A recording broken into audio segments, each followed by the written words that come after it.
नमस्कार दोस्तों, मेरा नाम विनीत तिवारी है और एक बार फिर से आपका मेरे चैनल फिन कार्ड सोल्यूशन में स्वागत है। आज के इस वीडियो में हम कुछ बेहतरीन लार्ज कैप फंड के बारे में बात करेंगे जिनका AUM 10,000 करोड़ के ऊपर का है और इन सभी लार्ज कैप फंड ने न केवल पिछले 10 सालों में इन्फ्लेशन को, महंगाई को मात देने में आपकी मदद की है, इन्फ्लेशन को बीट किया है और साथ ही साथ एक अच्छी वेल्थ क्रिएट करके आपको दी है। और देखिए, आज के समय इस वीडियो को बनाने का सबसे बड़ा रीज़न ये भी था क्योंकि आज के समय हर इन्वेस्टर कहीं ना कहीं केवल और केवल स्मॉल कैप में इन्वेस्ट करना पसंद करता है क्योंकि उसको केवल स्मॉल कैप के रिटर्न दिखाए जा रहे हैं कि स्मॉल कैप ने आपको 30% का रिटर्न बना के दिया, स्मॉल कैप ने आपको 40% का रिटर्न बना के दिया पिछले 3 साल में, या स्मॉल कैप ने आपको 45% का रिटर्न बना के दिया।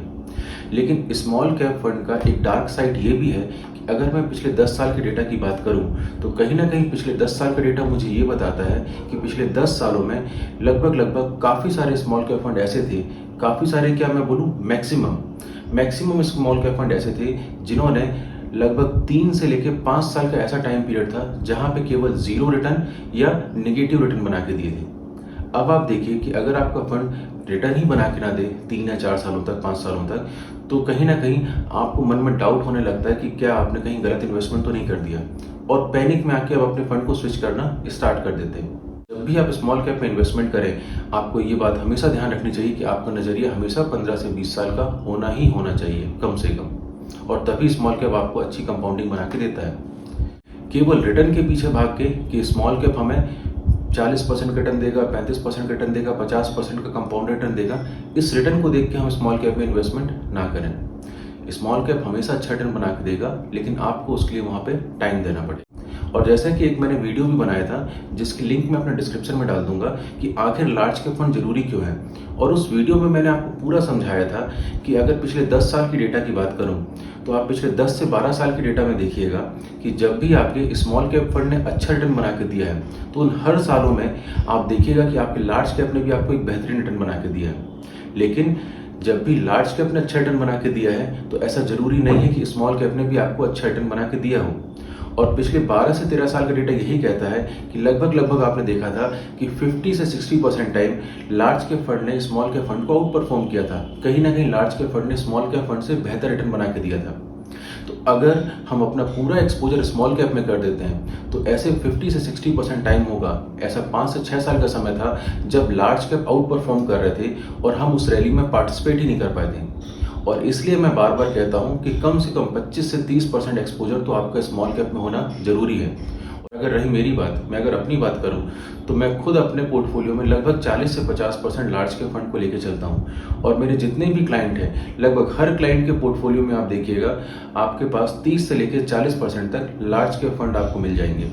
क्योंकि आप सभी को मालूम है लार्ज कैप ना केवल हमारे पोर्टफोलियो को एक बैलेंस प्रोवाइड करता है, इन्फ्लेशन को बीट करते हुए एक बढ़िया वेल्थ भी हमको क्रिएट करके देता है। आज के इस कंपैरिजन में हमने 9 बेहतरीन लार्ज कैप फंड को लेकर चला है। इन सभी लार्ज कैप फंड का AUM 10,000 करोड़ के ऊपर का है। अब जब इन लार्ज कैप फंड की मैं बात करूंगा, जिस फंड की परफॉर्मेंस सबसे अच्छी रहेगी उस फंड को मैं दूंगा मैक्सिमम 9 मार्क्स, और जिस फंड की परफॉर्मेंस सबसे खराब रहेगी उस फंड को मैं दूंगा मिनिमम 1 मार्क्स।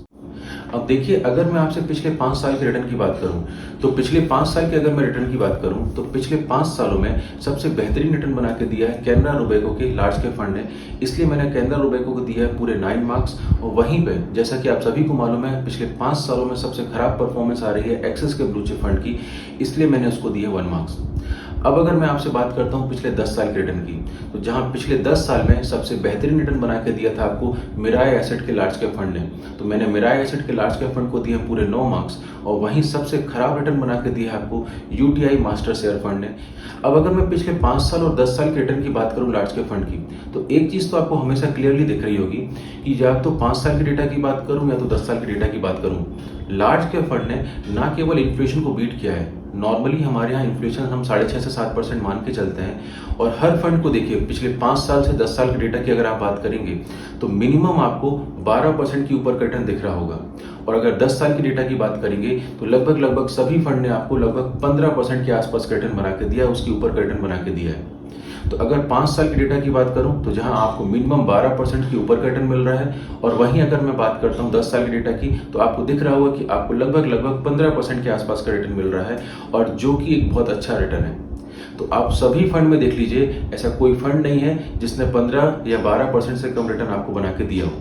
लेकिन उसके बाद भी होता क्या है, जब हम किसी फंड में इन्वेस्टमेंट करते हैं लॉन्ग टर्म के लिए और कभी हमारा फंड 1 या 2% कम रिटर्न देता है, तो हम कंपेयर करने लग जाते हैं, यार मेरे मामा को इस फंड ने अच्छा रिटर्न दिया, मेरे ताऊ को इसने इतना अच्छा रिटर्न दिया, मेरे चाचा को इसने अच्छा रिटर्न दिया, मेरे दोस्त को ये फंड अच्छा रिटर्न दे रहा है, और हम फंड को स्विच करने लग जाते हैं। यहीं पे हम सबसे बड़ी गलती करते हैं।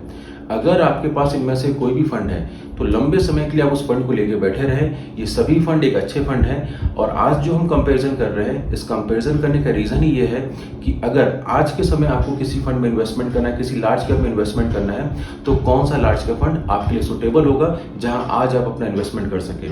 और ऐसे बहुत सारे इन्वेस्टर हैं जो कि अपना पूरा एक्सपोजर स्मॉल कैप में लेके चलते हैं, तो वो भी अगर अपना स्मॉल कैप से कुछ एक्सपोजर निकाल के लार्ज कैप में शिफ्ट करना चाहते हैं, तो उनके लिए भी एक आसानी हो कि किस फंड में उनको इन्वेस्टमेंट करना सही रहेगा। अब देखिए, हम अपने कंपैरिजन को आगे बढ़ाते हैं, और जैसे ही मैं अपने कंपैरिजन को आगे बढ़ाता हूं, मैं अपने अगले रिस्क पैरामीटर की बात करता हूं, अल्फा की। और जैसा आप सभी को मालूम है, अल्फा की हेल्प से हमें पता चलता है कि हमारा फंड अपने एक्सपेक्टेड रिटर्न या बीटा के कंपैरिजन में कितना अधिक रिटर्न हमको बना के दे रहा है, कितना ज्यादा रिटर्न बना के दे रहा है। या कहीं ना कहीं अल्फा की हेल्प से हमें पता चलता है कि हमारे फंड मैनेजर की परफॉर्मेंस क्या है। जिस फंड का अल्फा जितना ज्यादा अच्छा रहता है, उस फंड की परफॉर्मेंस हम उतनी अच्छी मानते हैं, और जिस फंड का अल्फा जितना कम अच्छा रहता है, वो फंड उतना कम अच्छा परफॉर्म कर रहा होता है। और कहीं ना कहीं अगर आपको दिख रहा होगा कि काफी सारे फंड का अल्फा नेगेटिव है, इसका मतलब है कि वो फंड कहीं ना कहीं आज की डेट में अंडर परफॉर्म कर भी रहा होगा। और अगर मैं अल्फा की बात करूं, तो अगर मैं बात करूं इन 9 फंड के बारे में, तो सबसे बेहतरीन अल्फा जनरेट करके दे रहा है आपको निप्पॉन इंडिया का लार्ज कैप फंड। इसलिए निप्पॉन इंडिया के लार्ज कैप फंड को मैंने दिए पूरे 9 मार्क्स, और वहीं सबसे कम या नेगेटिव अल्फा जनरेट करा था एक्सिस के ब्लू चिप फंड ने, इसलिए मैंने एक्सिस के ब्लू चिप फंड को दिए पूरे 1 मार्क्स। अब मैं अपने नेक्स्ट पैरामीटर की बात करता हूं, शार्प रेशियो की। कहीं ना कहीं शार्प रेशियो की हेल्प से हमें पता चलता है कि किस फंड मैनेजर ने कम से कम रिस्क लेके हमें ज्यादा से ज्यादा रिटर्न बना के दिया है। और अगर मैं अपने शार्प रेशियो की बात करूं, तो दोबारा से आप देखिएगा, निप्पॉन इंडिया के फंड ने सबसे बेहतरीन शार्प रेशियो जनरेट किया है, इसलिए मैंने निप्पॉन इंडिया के फंड को दिए पूरे 9 मार्क्स। और वहीं सबसे कम शार्प रेशियो आपको दिख रहा होगा एक्सिस के ब्लू चिप फंड का, और इसलिए मैंने एक्सिस के ब्लू चिप फंड को दिए हैं 1 मार्क्स। अब मैं यहाँ आपसे जितने भी रिस्क पैरामीटर की बात करूँ, अल्फा या शार्प रेशियो की, इन सभी के ऊपर सेपरेट वीडियो मैंने बनाए हुए हैं। मैं उनकी लिंक अपने डिस्क्रिप्शन में शेयर कर दूंगा, आप चाहें तो उस लिंक में क्लिक करके इन वीडियो को वॉच कर सकते हैं, जिससे आपको आसानी होगी वीडियो को समझने में कि आपका अल्फा होता क्या है, शार्प रेशियो होता क्या है।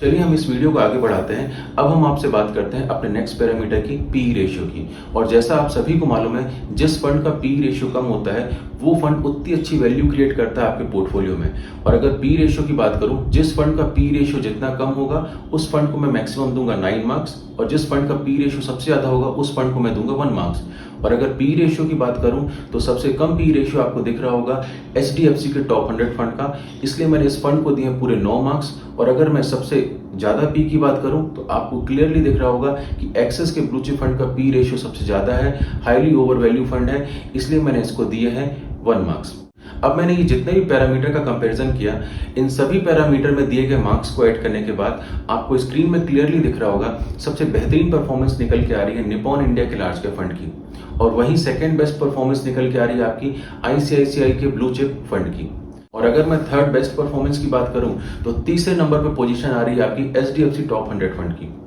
अब आप में से काफी सारे व्यूअर ये भी क्वेश्चन कर सकते हैं कि सर ये कंपैरिजन तो आपने कर दिया, लेकिन कंपैरिजन आपका अधूरा है, आपने एक्सपेंस रेशियो की तो बात ही नहीं की, टोटल एक्सपेंस रेशियो के बारे में तो आप बात ही नहीं कर रहे हैं। तो आप सभी को बता दूं कि मैं हमेशा से एक्सपेंस रेशियो को सबसे आखिरी में इंक्लूड करता हूं, क्योंकि मेरे लिए एक्सपेंस रेशियो उतना इंपॉर्टेंट पैरामीटर कई बार नहीं होता। और जैसा कि पहले भी हमने मिड कैप या स्मॉल कैप के केस में देखा है कि मिड कैप के केस में कहीं ना कहीं SBI मैग्नम फंड का एक्सपेंस रेशियो सबसे ज्यादा था, लेकिन वो फंड सबसे बेहतर परफॉर्मेंस कर रहा था। तो कई बार ऐसा होता है कि एक्सपेंस रेशियो के कारण एक अच्छे फंड को भी आप ले नहीं पाते।